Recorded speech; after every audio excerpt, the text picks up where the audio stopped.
Good morning. It's time to put my hair up and get serious today. How are y'all? Okay.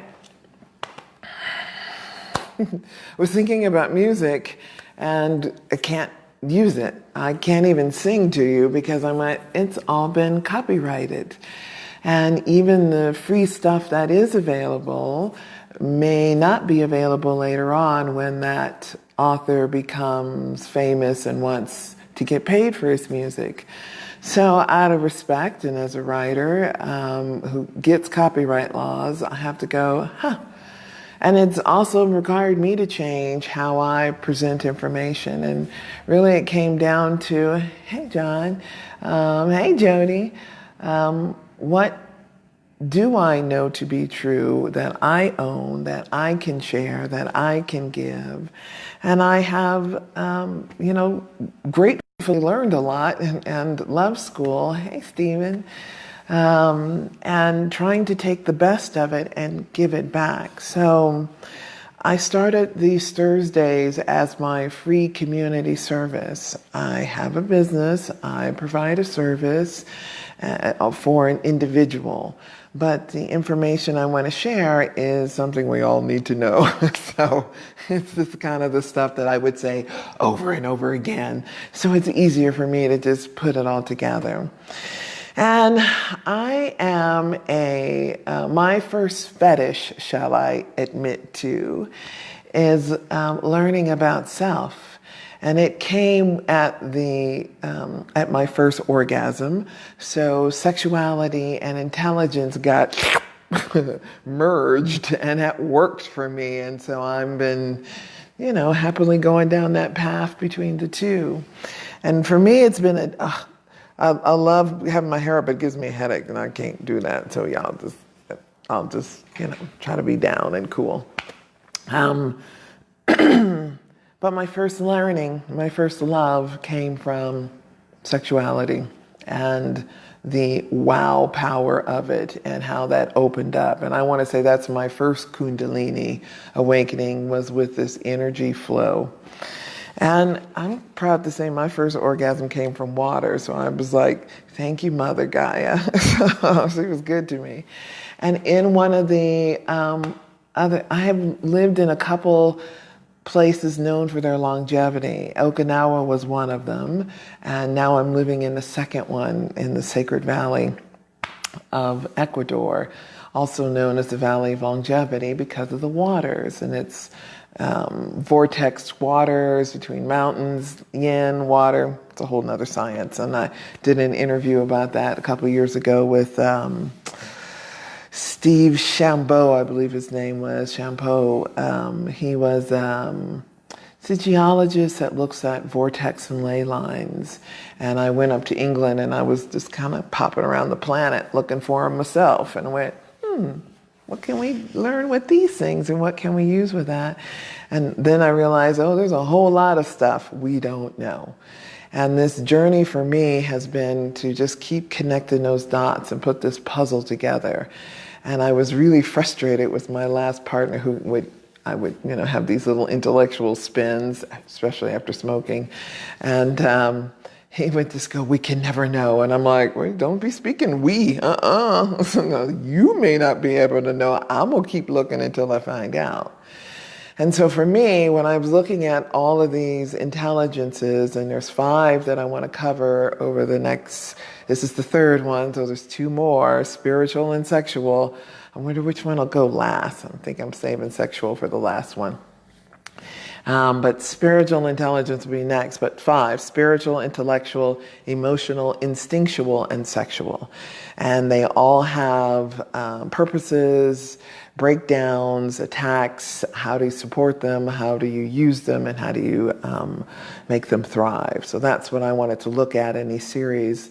And giving you, I started this course years ago and I never put it out there. Actually had a computer crash and I was not willing to do it again, but you're getting it now.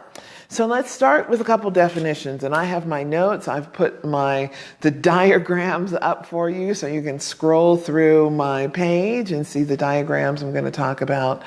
But I want to just cover some things. And first, let's look at the word. Intellect is the reasoning ability and understanding of abstract or academics. And it has a purpose, and I'm going to get to that in a minute. But let's look at the word intelligence. And intelligence is what I'm looking at all 5 of those areas, because all of the 5 areas I've mentioned have neural cells or neural clusters. They're brains, they think, they have a purpose. And so if we can look at them all individually and go, oh, okay, well, that's what it's supposed to do. And then you see the interconnectivity between those intelligences in operating your body. So it's not just the brain, the body, or the spirit, or the ego. It's a whole lot. It's a complex system. But intelligence is then the ability to acquire and use knowledge. It's the use of the knowledge that matters. And that's what I wanted to make sure we focus on. Okay, so then I want to talk about purpose of the intellect. It's to perceive consciousness, as I said before. It's self-awareness, volition, or will. Will is the energy that we're moving our ego, our purpose, our power. Ability to learn, reason, worry. That's one of the downsides. Its purpose is to worry. Recognize patterns. Problem solve and plan, my favorite part. And then learn language and communicate. So it's a box, and it's got all its sections divided. It's the central operating system for the whole body. When I think about the brain as like a lapidary stone, or a lapidary, excuse me, and you take a rough stone, being a thought, put it in that thing, or collect the thought. Remember, thoughts are electrical, so they're flying all over. And when you collect the thought, connect it with an emotion, it starts manifesting in your reality. So the problem with depression, it's a thought that's connected to in a pain or fear or anger, bitterness, emotion. Got a multiple choice there. And it manifests. Downside. So when you have a thought and you can put some thought to it, it's like a stone, put it in that lapidary, you polish it and you polish it and you polish it, and you get a polished turd or diamond, whatever you put in there. And often I find, in working with lapidaries, when you polish a stone and you look at it, it'll show its flaws and its cracks. And then you go, I don't want to work with that. That's not that. And then you change course. You do something else. You get another stone. So thoughts are it's not bad ideas.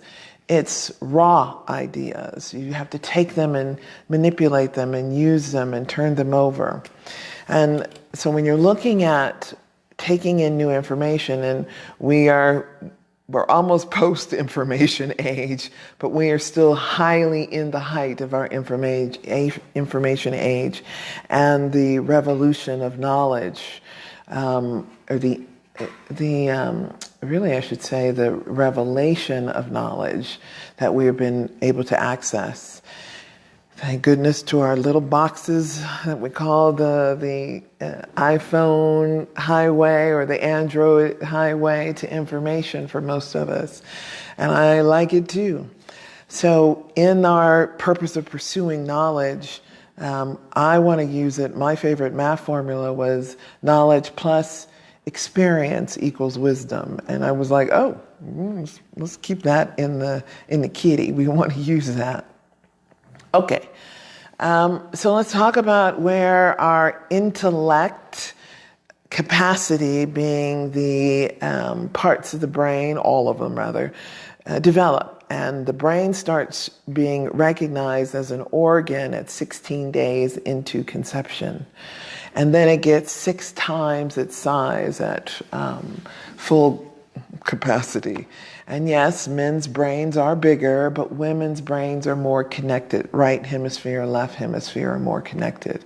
And what's more interesting to me as I was thinking about it, I'm like, what about our transgendered brains, our intersex brains, our disappearing twin brains? We have a lot of other options out there for brains. And the disappearing twin, I'll just quickly go off on that tangent, is really about 1 out of every 8 births are a disappearing twin. So it was a twin in conception. Remember, we got the thing splitting and going, and they go until they don't go.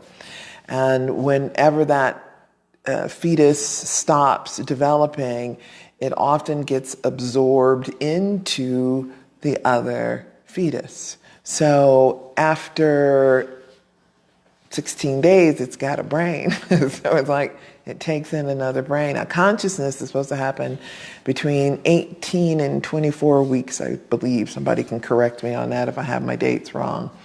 And so if there's consciousness that happens, then you got a whole nother thing going. And somebody please tell me how many months, weeks, 36 weeks of labor, or not labor, 36 weeks of pregnancy. How much are normal amounts of pregnancy? I can't remember those numbers. I'm going to say it's the 30s, but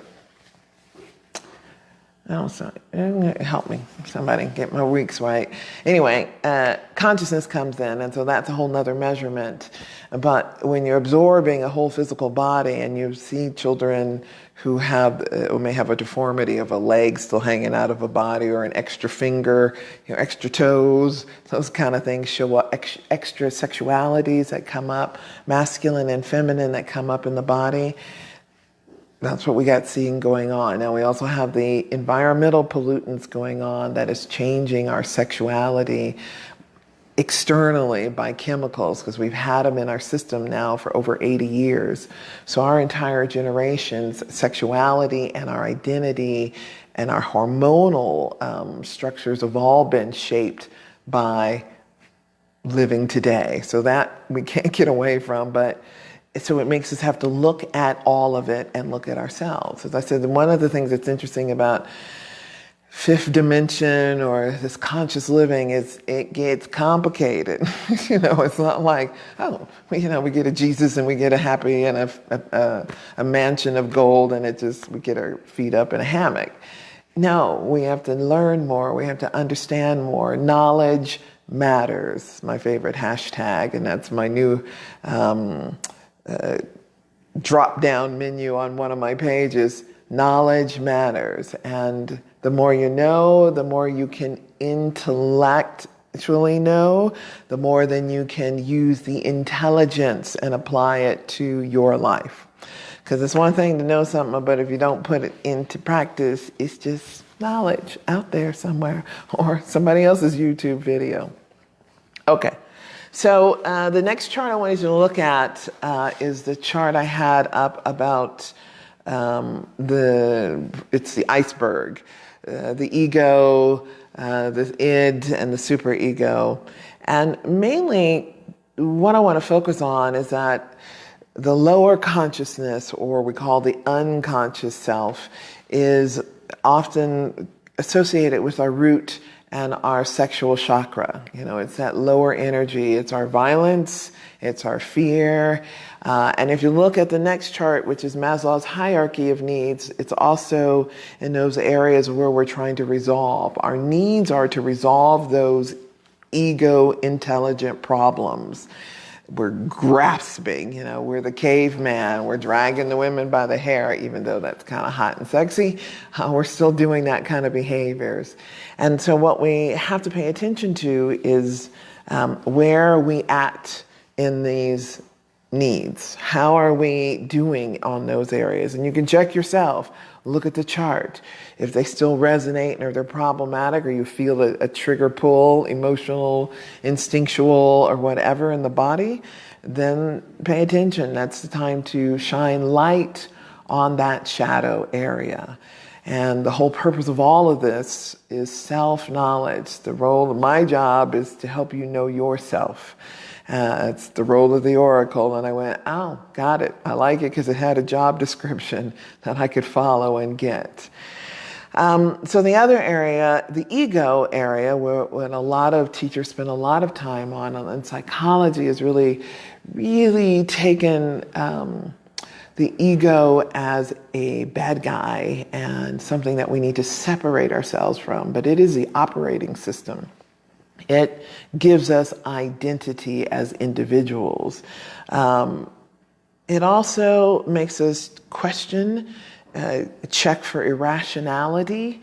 Is this real? Come on. You're like, and that's ego. That's being able to use that checking and that questioning. I had a brother who's passed away now who had an alcohol crutch, let me say, because he was afraid of his ego. And his ego, he felt, was important enough to keep him from pursuing his calling. And he shared with me in one of those lucid moments that his calling, and he got spoken, and the heavens opened, the light came in, he went on a ship, got all this knowledge, scared him to death, and came home and started drinking. And that was a hard one for him to deal with. And when I challenged him on that, and I said, well, what do you mean? Because I love gathering those who are following their calling. And he said, well, it's just ego. And I'm like, no, wait a minute. You need your ego. Your ego will get you out of bed. Your ego will get you on stage. Your ego will allow you to not look like everybody else. And so you need to be able to use it and the discernment that comes with it to train your ego and mature it and discipline it. But that's a whole nother video. I get off on that one. But, because I did some old videos about under Goddess University about narcissism or the good of the ego or some stuff like that. So, we can go back and look at that stuff if you want to kick. And thirdly, then, so that ego takes us in that conscious level of paying attention to ourselves. That's important. We need to pay attention. The preconscious, which is the chart refers to as the superego, and that is really the perfection or ideals. That's our hereditary training. That's what we've gotten from our parents. And it's instinctual often. We don't realize it can be part of our programming, especially if you've had religious programming. Then you are definitely been programmed. And you got to wake up and just look at it and question it and go, where is that based out of? Because I had to think about that myself in my own process. I'm like, well, wait, we got a God that's okay with killing wife, children, animals, and then saying love. But, and it's like Old Testament, New Testament. I'm like, well, wait, is that a different God? Or he got better? So I just like, and as we know more, we do better. And so it was taking that evolution of knowledge and going somewhere with it. However, yet there's more. So this is Freud's work, is looking at that. And what I have looked at beyond that is looking at the superconscious, and that is, and intraconscious, intraconscious, and superconscious consciousness. And that is looking at that awareness. That's when the pituitary and pineal gland are open. That's in my spiritual intelligence. Funny, I'm taking them out of order, sorry, but I'll talk about that when I get into spiritual intelligence. And it is connected to your source, and so that you feel the oneness of it all. It is a space of being. It is a reality we can tap into. It's a consciousness we can live in, so that we're not feeling alone and out here and isolated. That's the problem of these bodies. I said, my skin suit skull got wings in it. I don't think it's going to help me fly, but it sort of remind me, that I've had more body. Anyway, the skin suits can be a trap to us often. And we think this is all there is. And that is that, when we were taught, 1D reality, 2D reality, and now 3D consciousness. We also have 4D, 5D, 6, and there's a lovely book on the 10 levels of 10 dimensions. And I'm like, I got to chapter 8, and that was about all I could do. I may have to go back and try to reread it again, but it was one of those intellectually thick suckers, and I went, I'm going to come back to that. I'll read into that and come back later. But at supra consciousness, there is this in and out, and I'm sorry I may be getting them confused, which one's intro, which one's super, because it is just levels of expansion of awareness. And the, bad, now I'm going, which one is super? Number 5 is the, let's call it super, I'll correct it later, and I'll find the chart and I'll put it up. It's touching in and out, in and out. You're aware. You can do it with medicine. You can do it with an ayahuasca journey, LSD, any of those that get you out of the physical body into those other levels of awareness. Neil Tyson DeGrasse, I get their names wrong. You know, the brother, our scientist brother who's gets all the TV spots. He talks about, hey mama, talks about the movie Monsters. The Disney movie got understanding of consciousness correct. And he said when the child opens up the door and it's her closet door and there's supposed to be a monster in there, instead it's another dimension, and you walk through dimensions.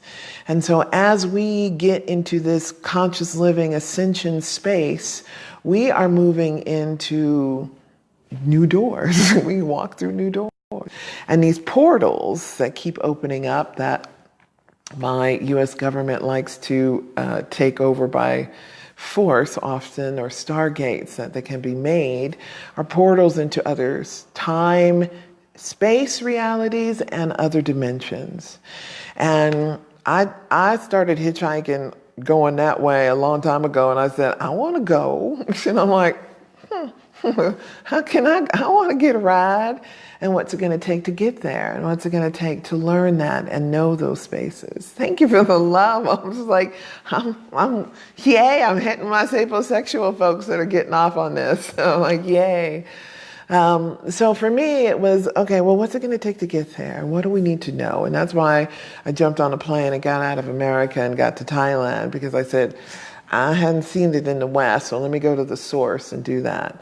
And then when I got the message about the Oracle job, I went, better do some more research on that, and went to Greece to say, let's do my homework on the ground, and said what those girls learned and get on the ground there. So out of those experiences came, okay, well, you got to, keep learning. You know, we think we get out of school and we're done and we can sit back and just do what someone tells us to do in a job. But that was what our Western academic system turned into, as a kind of a funnel for jobs. And if we were still chasing those, we're still just chasing slavery. And that was, you know, they call America the gilded cage for a reason. It has kept us in a nicer box, but still in a box. So getting out of that box has been joyful for me. And I want to, all right, so then there's one other level of consciousness, and sorry, y'all, I forgot.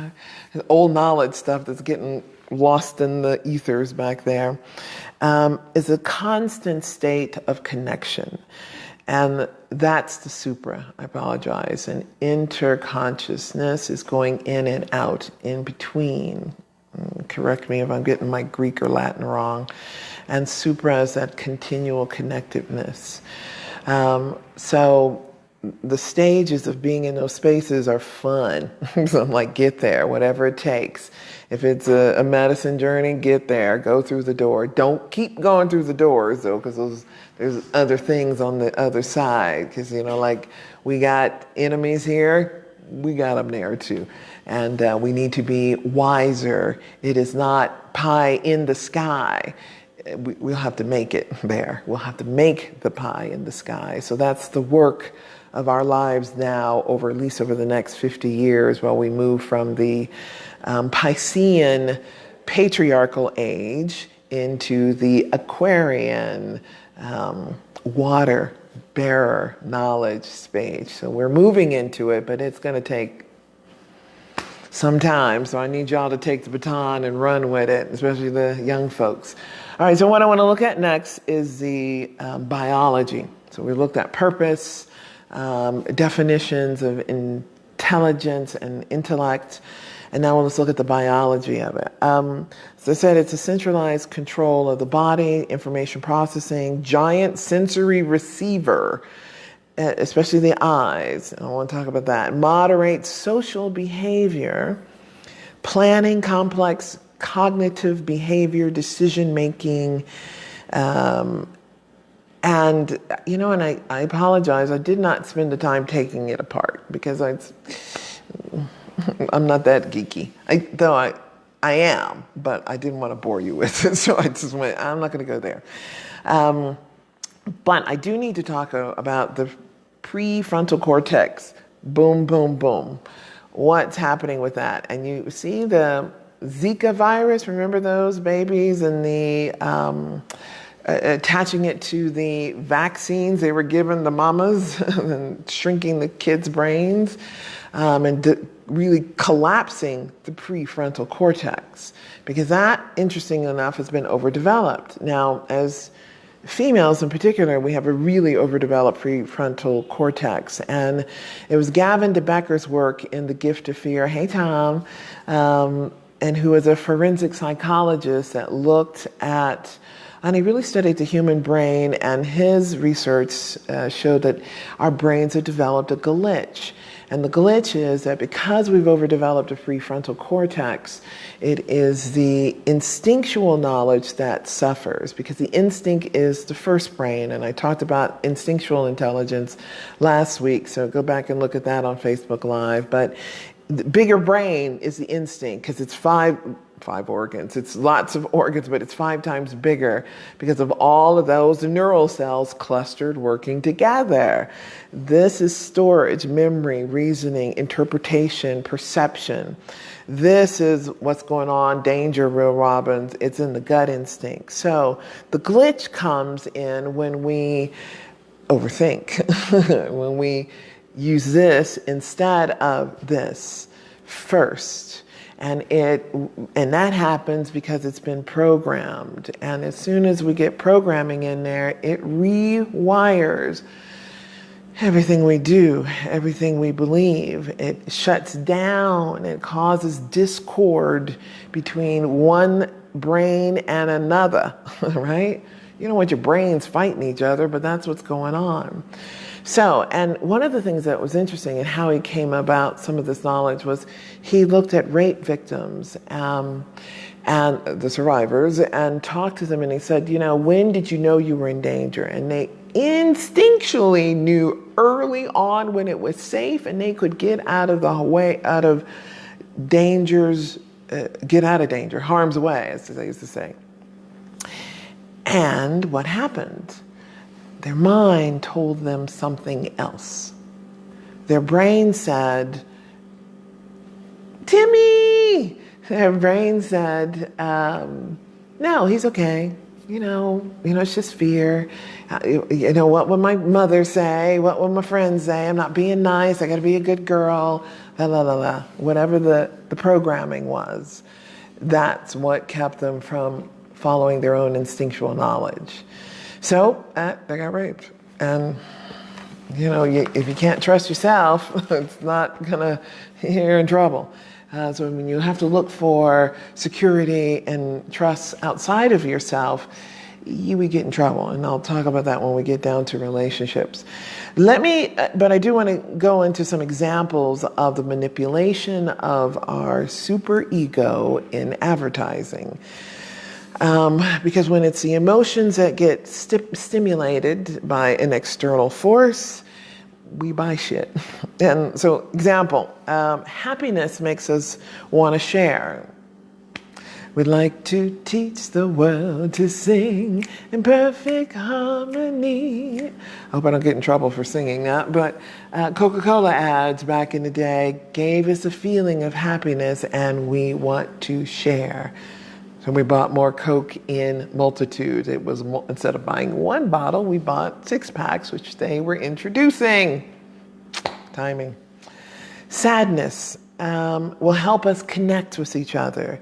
It allows us to empathize, and oxytocin is produced. And remember the other way to give yourself oxytocin? Touch this part of the arm. It's called the trust drug, but just giving yourself a hug gives you an oxytocin release. And my Kingsters who were in the room earlier know about that. It's also used UNICEF commercials, at least in the US, starving children in Africa that made us feel empathy and want to give if they could make those connections within us. Fear or surprise makes us desperate for something to cling to, right? That's why date nights, best movie for a date, scary movie. Why? Because when they scream, she grabs. And I was like, oh.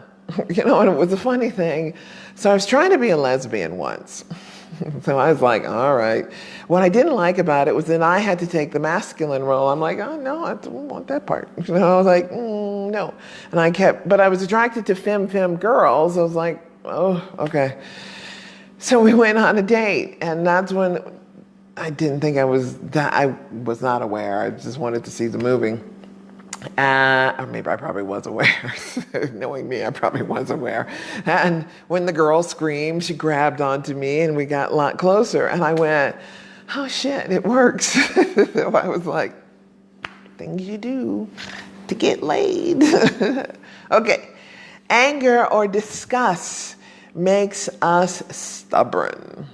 When we get the energy of anger, it makes us stubborn. I love doing face readings. I did a bunch of them this past week. And I was looking at the chin. You know, when you get you can look at my face. I don't have too many. I'm not too stubborn. The dimples in there, like you see them, you're like, okay, you pay attention to that. Political mudslinging is the biggest use of anger, to make you angry, to get activists. And I've also been caught in that activism, and in particularly addressing the abuse of circumcision to men. I'm like, and the masculine within me is pissed off. You know, I used to call myself the angry black woman and just go, oh, wait a minute. No, there's the masculine in me that also knows this is wrong. This is wrong on all levels. And I identify with the disappearing twin issue. I'm like, oh, yeah, I feel that going on in my body. So I'm embracing both the masculine and the feminine within and going, okay, let's take care of it.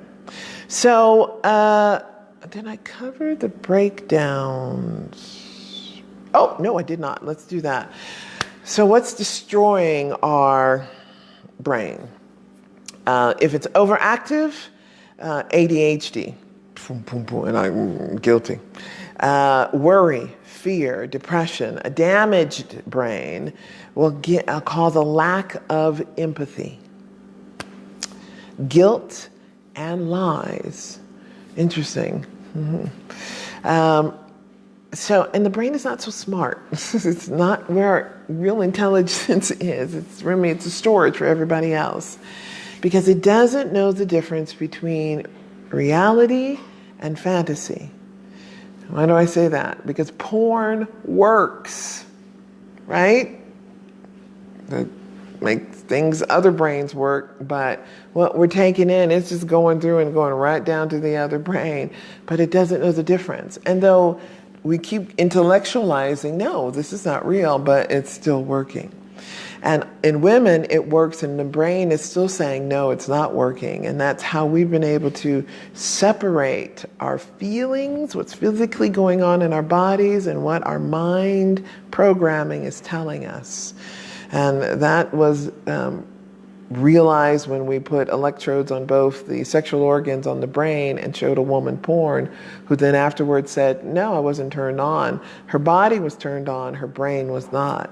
So we can separate them, and they are different and operating separately, collectively, or against each other. So pay attention to all of your brains and make sure you are doing your best to do something to take care of them. So let's get to the taking care of them part. Exercise, baby. It's blood flow. It is about getting blood flow to the brain for consistent growth. So sitting down, being a retiree is the most dangerous thing to do. Just walking is enough consistently, 30 minutes a day, every day, to keep blood flow going, because your body will get used to it, it'll expect it, it'll need it. And when it stops, it craves it and it has to get its energy from somewhere else, i.e. coffee, weed, alcohol, wherever you get that energy from. And alcohol is a spirit. I'm sure weed has got its own spirits that come with it. And the other thing is, I'm sorry, they're vacuuming. I can't get quiet here. I'm going to go to audio, y'all, just because I've got a sound booth. I want to use it. And as soon as I get my light and my green screen that I ordered from America, that will be coming. So I apologize for the background noise, but I'm doing the best I can. All right. Walking. 2 minutes, as I talked about the exercise, it will change the hippocampus of the brain. And so that is where learning and memory, you expand it. You are exercising. All of this stuff needs to be exercised. Every part of our body, from brain to sexual organs, eyes, all of it. And my teacher would get on my case for wearing my glasses, and I can see my screen. And my favorite exercise for the brain is the big O, baby, orgasms. Women, you don't get enough of them. Men, I have a chart. It's to be in my book, and it'll be in my sexual intelligence course. But if you haven't gotten subscribed to my book, the new book, Owning Masculinity, it's on my website, phyllisraleigh.com. So go subscribe, go to the books page, and there's a pop-up there, and you can get to news when the book comes out. So I'm on the audio recording spaces of it now, stages of it now. Anyway, with orgasm, you get pheromones, baby, serotonin, oxytocin, and oxygen. You need the nutrients. These are the nutrients you give your brain with orgasm. It clears. It's your little mini detox, baby. So I'm like, everybody's trying to squeeze the stuff out of their body. And I don't blame them. We live in an environmentally toxic world, and I can't move to get away from it, and I've tried. So it won't come from that. It'll come from whatever it takes, and get it from the internal. We've got internal tools to strengthen our own systems, so use them. Women especially, every 48 hours, ladies, you should be having an orgasm. It will keep your cancer away too, by the way. So do that. Feed yourself. So that's the best way to feed your brain.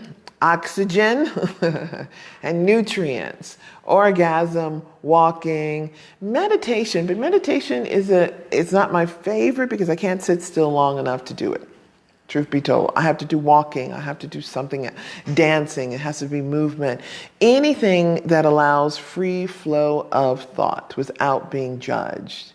And when you're in judging mind, when you have a great ideal and then you go, oh, that ain't gonna work. Oh, they're not gonna get that. It's that boom, boom, boom, that back and forth in the head. That's when you're in the ego stage, the irrational thoughts going back and forth. So getting out of that stage of the brain is what you want to do and you do it by moving the body. It's a connected system. They work well together. I did a post about Rwandan brothers kicking out American psychologists because they didn't know what they were talking about. And I'm like, they want to give people a pill and talk about the problems. And I'm like, what happens when you talk about the problems? You just manifest more of them. So now let me get to the part that matters in relationships, and how do we deal with honesty, radical honesty in relationships, and what does that mean when we're connecting? And I'm going to talk about stuff I am guilty of. So this is knowledge and experience. I experience it, and then I found like, oh yeah, it's a thing. Okay, so let me just make sure I got it right. And they call it psychological betting, right? And it's amazing, and it's basically, I'm trying to get away with something. Like, I'm not going to tell her about this, but let's see if I can slide it under the rug and she won't mind. I remember my first one in marriage was my husband was allergic to garlic, but he didn't tell me. And I love garlic. love. So for 14 years, actually 12 years, I could not have garlic. And it was frustrating because, powder, I could have it if I was going to be out of town for at least 3 days, and I could only have it on the first night because then it had to eke through my pores, and it took 3 days to do that. So it was a challenge in my life to keep garlic out of my life. But it was one of those, did you not think this was important for happiness? I'm like, I didn't know I was going to have to give up a food to love a man. It was worth it, but it was, we could talk about it. And I like what Jordan Peterson says, don't do anything you're not going to talk about it. Period. Especially sex. Especially love. Especially trust. Must talk about it. We have this communication thing. Ooh, let me throw a commercial in here right now. I'm going to be interviewing one of the first women I interviewed at Goddard University, the priestess, Shana Seaford. And boy, what a sister she is. And I'm pulling her out of the closet and said, girl, we need to talk. And she has an ability to understand the symbols on the planet. And I've connected with Patty Greer, who I also want to interview, because she's studied crop circles. And I'm like, we've had so many of them now, and they're happening all over the planet. I'm like, they're talking to us. We better pay attention. Who can speak crop circles?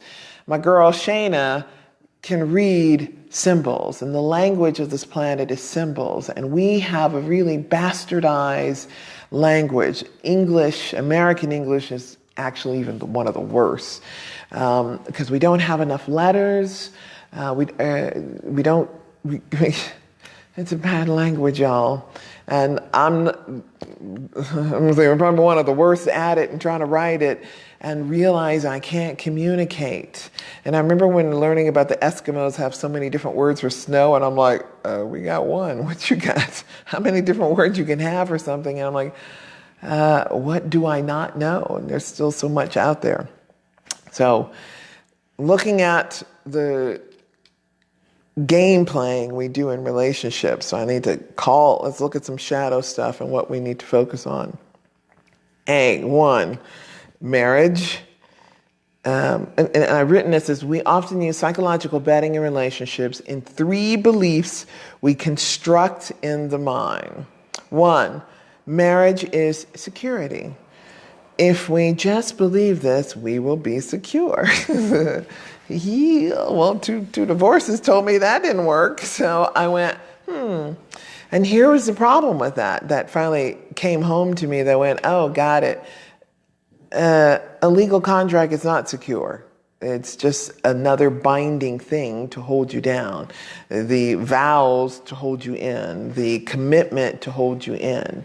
It's the things we do, they're processes. We go through steps to make these commitments, to make these vows. We don't take them lightly. We do to lock ourselves in. And then if we did it for a reason, because we agreed, right? We came together in agreement that as long as we agree, it'll be great, and we're partnerships and it'll go on forever. But then we have disagreements and we don't see things the same. Spiritually, we're not the same. Intellectually, we're different. Emotions change. Sexuality dries up, and that's not the same. And so even our instinctual knowledge of each other or feeling for each other changes. And so when then you got a contract that you go, well, I made a contract based on a different set of realities, and now the contracts change, or the realities have changed, and I'm still bound to a contract. And so I think conscious uncoupling is the fair way of understanding what we have done, why, and how do we want to peacefully resolve this? Because we are not antagonistic species. We do not live for that id thriving need, that Maslow's bottom line stuff. We're like, no, let's evolve. Let's get better at this. And as Maya Angelou says, the more we know, the better we do. So let's know some more. Okay. So innate security, and security won't come from out ourselves. It'll come from our own self-awareness, self-love, self-knowledge, that heart space that we can tap into and develop the intelligence there, the instinctual knowing of self. Tap into that. That's grounding. That's when you don't have that internally, that's when you go outside and ground and get back to who you are. But where are we starting? At the feet, the root chakra, the sacral chakra. We're just trying to fix those problems. So grounding is great when you're like, like that, it's a gentle trauma release, if you will. But there's more. You got to go up all of the chakras, and then you get in alignment with yourself. So, number 2, relationships might stop if we don't continue to make the effort. That's true. That is the contract. That is the construct of the mind. I got to do this. I can't sit back on my laurels or just, I own the remote, or this is my room, or this is my side of the bed, and I'm not sharing the covers. Don't get too close.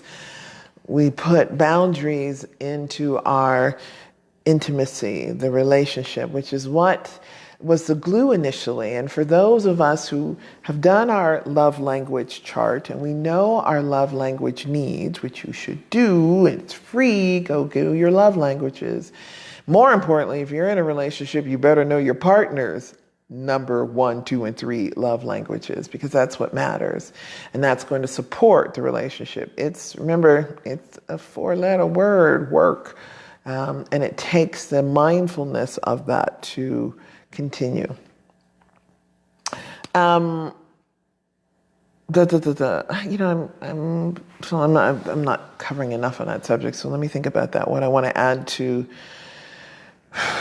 the work of relationships, and y'all can jump in at any time. Who's still here? Hey, Martin. Is the looking at the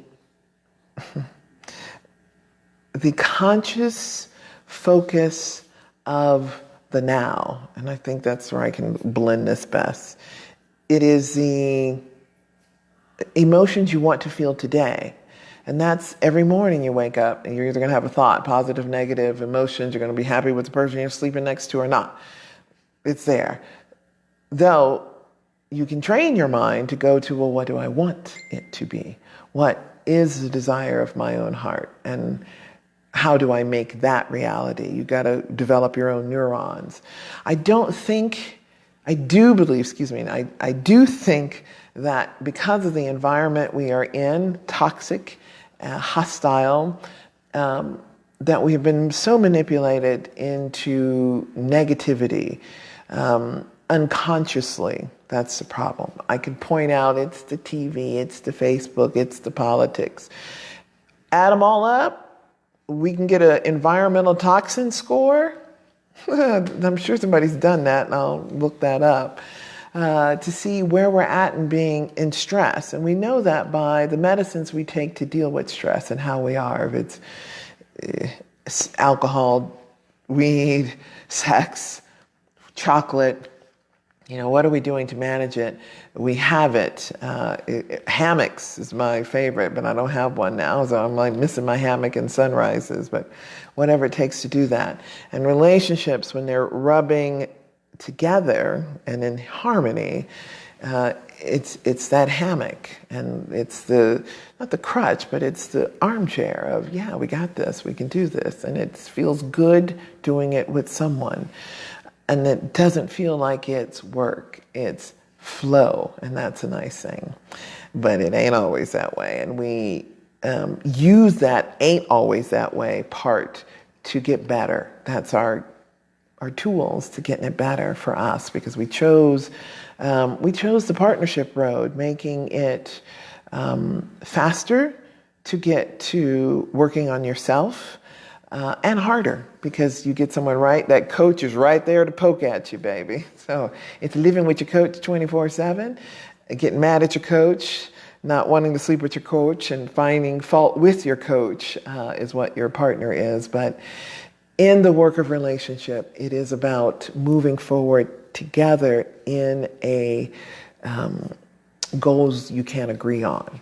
I like looking at the 5 intelligences to see where are we in harmony together. And in my relationships, I have been deficient in enough of those areas connecting.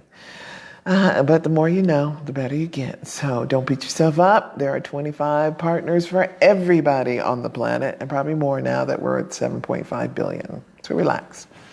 And third, number 3, here's the one I'm really guilty of, might tell the truth of our lack of interest or love, and admit we don't care as much as we hoped. So what do I mean by that?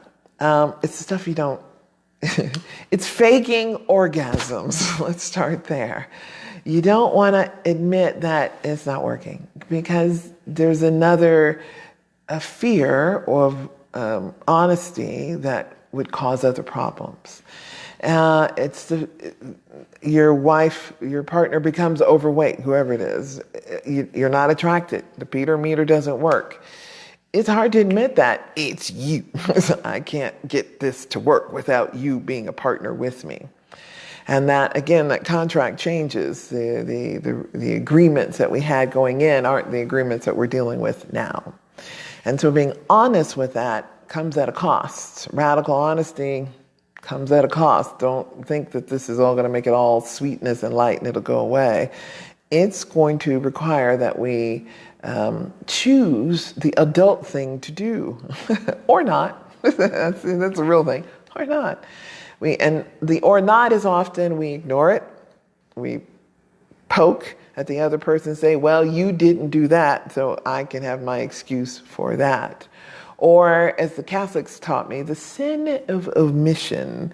I just ain't gonna tell you. I'm really just here for the car, the house, the whatever. Or the kids. I'm only here because of the kids. Or I'm only here because of this lifestyle I want to live. And I've had to admit that and go, okay, now what? Now what?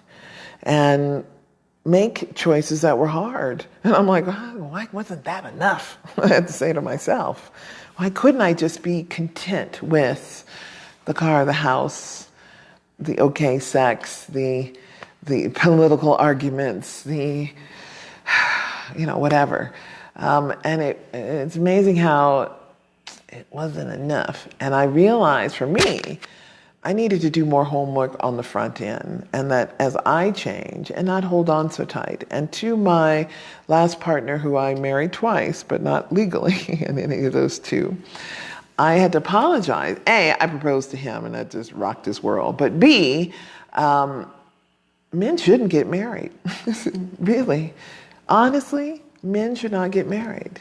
It is a contract designed against you. And though it was designed for you to own some property, it's been used against you. And look at any court, any family law court, in any country. The burden in the marriage or outside the marriage is always going to be on you. So it is an interesting little trick that our modern society has done to men. But I tell you, after a whole night of watching MGTOW videos, men going their own way, I had to go, I'm sorry, fellas, I apologize. You're right. You're being screwed every which way but loose, without lube. So don't get married, fellas. I didn't expect I'd be saying that today, but that's really the combination of that. Because the honesty factor is a hard one. And here's something I learned from my brother, who will not tell me all his stories, but he told me this story once, and I thought it was a really good one. And it was at the end of a very long-term relationship. He had a partner for 10 years. He never married, and thank you for that. And what he said was, when he broke up, after she called me, and that's how I found out about the breakup, And all I could say was, didn't know that was coming. You know, they'd been together longer than I had been in my marriage at the time. And so I said, what happened, bro? And he said, I was never comfortable enough to even fart in front of her. And I went, oh, it's that basic. If you're not comfortable enough in front of your partner to exist as a human, wow, ouch, I'm sorry. Yeah, that's not the woman. I'm like, wow, okay. Now, please not on the first date. I don't want to know how real you are. Thank you. If you got to be that comfortable, there's another bridge you've crossed over. It's like TMI, too much. Give me a little break. I don't want to smell your farts on the first date. Ooh. You don't own any cologne? It's like, you can do better than that. So please, balance. But it was a reality that I went, wow, that's a level of intimacy he couldn't cross. And I know he had sex with her. So it's like, really, we think sex is the final line of intimacy. It is not. It is not. It's usually the first door we go through, and it's the last thing we should be doing first. Because we don't know jack shit, and we just gave all our cookies away and don't know jack shit about the person we gave it to. And then we get stuck because we get their cooties on us and we can't get the smell of them off of our bodies. We're like a cat's just rubbed on us. We just got, like the guys who, I love the guy who's the fantasy about having his wiener flapping across a woman's face, because I feel like I'm dick crazy. I'm like, what is wrong with me to get slapped across the face with a penis? So anyway, it is about that level of honesty in our choices of information and how we are going to be perceived and be perceived. Now, it is all tied up with the instinct. It is all tied up with our fear. So you can't ignore them. It's not just a thought that's going to go away, though. So you've got to pay attention to these areas and address them. Those are the shadows. Those are the know thyself pieces. And here's the thing, and here's why I do what I do. The Oracle's job is to help you know yourself more. I do it with charts and coaching and experiences like these, talking to you, so that you can see yourself. I use my life, my stories as that mirror, so you can go, oh, glad it ain't you up here. So that you can see that we all do it. And different types, different personalities do it different, right? And we can look at all the different charts. I kind of use them like a four-way mirror for you to look at yourself and go, well, Mayans, here's my purpose. Here's my shadow. Here's the stuff I got to work on in this life, because I chose to be born at this time, because time matters, location matters, and knowledge matters. And knowing about yourself matters most. Period. Right now, nothing else happens on the planet. Knowing yourself more is all that matters. Because when you face your next reality, there is a conscious leap that has to happen. There's a conscious morality that has to happen, an integrity within self. And no matter what programming you got, you've all got your own internal compasses. And if you don't use them when they show up, and I'm be the first one in the altar, baby, going, yep, forgive me, Lord. But it ain't the Lord, it's me. I got to forgive and then do better. That's intelligence. Using the information of like, oops, I made a mistake. Last week I played copyrighted music. Oops, I made a mistake. I won't do it again. I can't even sing now. So I'm like, I bumped on the music thing, but I'll find something. Don't worry. I'll get something legal I can put up here. But in the meantime, all I can tell you is the integrity issue of self matters most. Do whatever it takes to be grounded in your own integrity, grounded in your own radical honesty, and choose the path for yourself that gives you the most joy, because you can focus on it and it becomes easier. It really is a simple life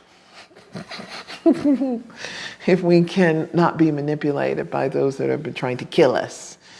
And there are a lot of people trying to kill us. You know, the Dracos, as they said, they pulled the plug and pulled the kill switch to wipe out the surface life so they could terraform for themselves. I'm like, well, excuse me. Or there's one of the farmer planets that got here and mingled with our seeds. Okay, fine. You mingled, and now we have evolved. And we have gotten consciousness, and we have souls, baby. So we can elevate into the next level. And here's the beautiful thing about it. And here's an example I want to talk about, that interconsciousness of 5D reality. I get the experiences of looking at polarities. If you pay attention to your Facebook feed, your thoughts will program it, because it's the stuff you like that you've already preloaded, front-loaded, like the news services, etc. And I like competing ones. One that gives me bullshit, like the Americans, and then the independents. And because when there's a new news stories, often the stories will be right next to each other. And you'll see the American version, which is usually blown out of proportion and highly false, and the live real story, which is like, oh, there was a little fire in the corner. And in America, it's an inferno. So it's those kind of comparisons I like to look at. But I also see them from the stories of my friends. And some friends, both in the week, just went to the U.S. One was singing the praises of Trump, and the other one was cursing Mr. Trump for the immigration and TSA policy, both coming into the same airport in New York. Both coming with international residences, and one who had an easy breeze experience, and the other one had a horrible experience. And you know, they're both intelligent people, both who have traveled there often. You know, this is, you know, TSA is not unfamiliar with them, and they've not had problems in the past. And one, it got better, one, it got worse. And it reminded me of that saying, it's the best of times, it's the worst of times, but it is how you think and what your reality is that influences the world around you. And those are, and even the people, they're both with the thoughts, and the thoughts that, whether they were forced upon them or created, are there. And they're all there. Both people had to deal with both issues, negative and positive. So it is a reality of, there are people out there to just make our life hard. And it's not personal. It's just, they'd like to get the population down to 500 million. They think there's just too many of us, and they really don't care what we think. So you need to care what you think, because no one else is really going to care for it but you. And when you focus on you, which is your only responsibility, and then someone else, you know, it's the airplane model, put the oxygen on yourself first, and then the other person. So you have to take care of yourself first, and self-care is a requirement. So you're not a burden on others. So in caring for your mind and your intellect, reasoning, you know, our eyes, I wanted to mention this, our eyes do not see reality as it really is. Those little suckers, it inverts it. It flips it. So what we see is up is actually down.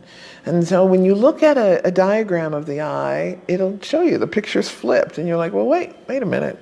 But why is the eye doing that?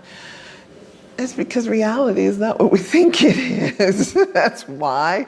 I'm like, and our eye has worked to make it happen, because that's how it works in 3D. You've got to work with these things we've created called gravity and time.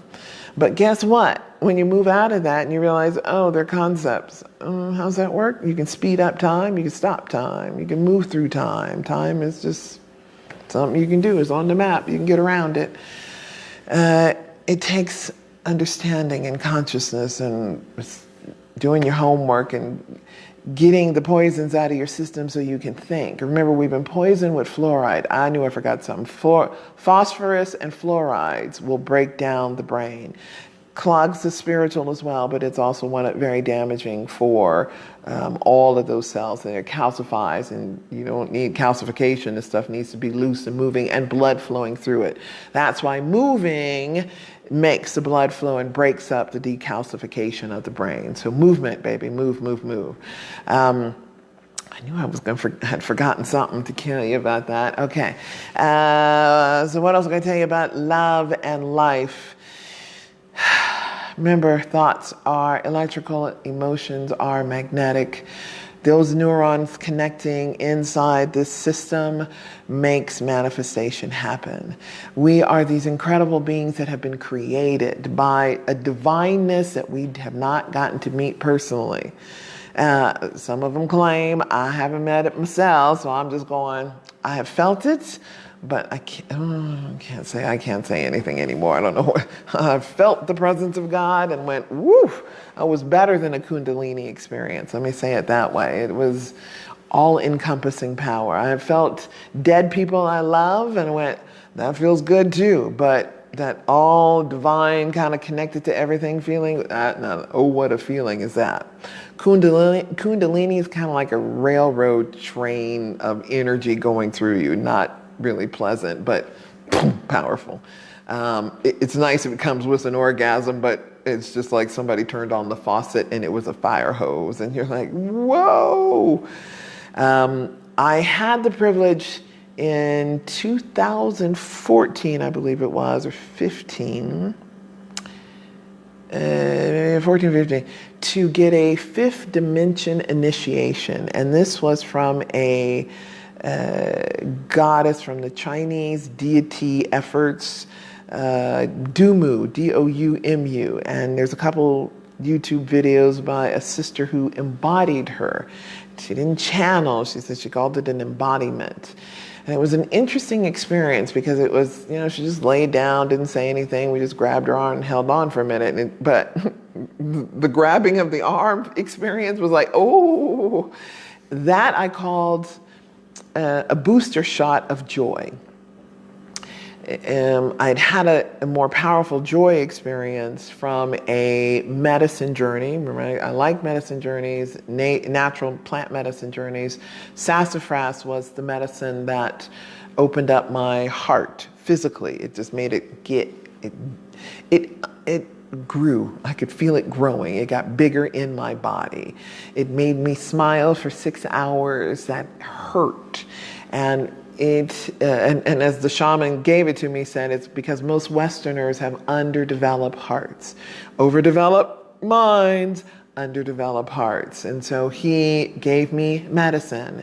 And even now, I smile too much and my face hurts. And even when I'm alone, but it is that muscle that is working and causing my whole body to shift. So that joy experience of 6 hours was incredible, but getting the fifth dimensional initiation experience was even more. It was just a joy booster shot. And intellectually, I couldn't tell you, I was like, oh, I got smarter. I'm like, and I'd ask the other people who was there, have you noticed anything? Anything changing for you? No, everything's good. Life is going. And I was able to just... I want to anchor myself in my heart. And I know my heart is a directional tool. It's a magnet that draws things to me. So it's important what I think about because I don't want to draw anything I don't want to me. It's a tough game. Being positive is work. Thinking, the Bible, Philippians 4:6, I believe, think on these things, whatever is good, whatever is prosperous, whatever is light. Think on these things. It is a imperative, it is a command, because it is such a manipulative, programmable tool. And if you're not programming your own life, someone is programming it for you, and somebody's manipulating you. Because you are luge, as David Icke says. We have the ability to give off luge. That is the negative energy that gets lower dimensional beings get off on us. We feed people. We are edible. And then they eat us too. And the cows. The sister, what's that girl? Linda Houghton. Forgot her name. She's an investigative reporter, ABC, all the big guys. And she's been looking at the dead animal carcasses that get sucked up by aliens and who's stealing our cows? And us. and trying to check that out. And she's like, girl, work it, but what you gonna do about it is the question. How can you stop it? I mean, it's one thing to find them. How we gonna stop them? And it's going, waking up and go, stop stealing me. So, whatever protections that requires.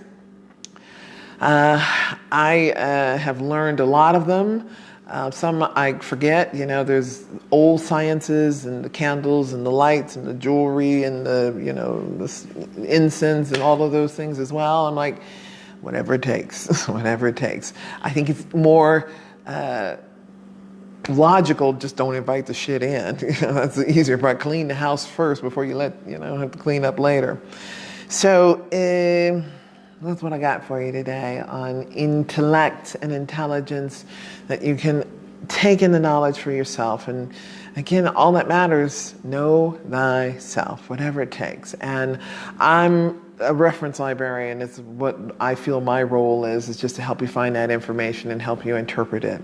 And I use the charts, and if you're local, I get community rates, and otherwise online, we got to go through all of the processes. And I apologize, I had to raise my rates, but I'm got anywhere between 11 and 17%. And so I've raised my rates 11% so I can cover all of those costs, because I was like, ow! I mean, and money coming from out of the country costs a lot more. So the banking, I have a chart, I'll make it prettier, but I've been doing this follow the flow of money that as it comes to me, and it's just like, you know what, there's a lot of hands in there. And as I can cut out that requirement, I can work locally. So come to Ecuador, baby, and I can give you cheaper rates. So come out there. Hey, Marsha. Hey, Jeff. Love y'all. Love y'all. Thank y'all for being here. It's been a day. Oh, it's been over an hour. I apologize. I kept you longer than I have to, but you haven't been here the whole time, so you don't have to worry about it. I will be interviewing my sister Shana Seifert. Her words matter. Words matter. And knowing the, I can't think of the word, the epigenetics, some epitomology of the word, and symbols matter. My sister Ayana has had gold symbols just appear on her desk, and I'm like, well, okay, somebody really trying to talk to you. You better want to be able to get the dictionary out and interpret that. And as our language is so limited, we need to learn other languages. And my Spanish gets a little poco y poco better, but it's more about, we better learn the language of the universe, of that next level of consciousness, because there's a lot of symbols. The yin and yang symbol has changed, and there's a crop circle that has shown that. And I went, that changes everything, y'all. It's like all bets are off. All religions get, okay, we got new knowledge. Step aside, kids. So please, please, please, please, if you've been raised in one religion, and I'm talking to my Christian friends especially, read another book. Read another, get some more knowledge, and knowledge changes. And remember, they missed Jesus the first time because they had another belief system on how it was going to come. So don't miss it this time because you were reading old stuff, especially if you got the blonde, blue-eyed Jesus that you've been worshiping. That's idolatry. You're worshiping something that's not real. And I'm like, ow! And they've done it to us, and they've tricked us with our own words. So look at the words, tear them apart, and when they don't make sense, challenge it, because there's a reason. I think of religion as that glass ceiling to spirituality. You need to step outside of that room and learn something new. For the rest of us that are trumping along the way, I salute you. I stand with you. I'm here to support you. Help me any way I know how. And as I said, these talks were about, if this was my last day, I wanted to give you everything I could. All that matters. Knowledge matters. So, namaste, y'all. PhyllisRaleigh.com. Subscribe, share, please. Thank you. Love you. Bye.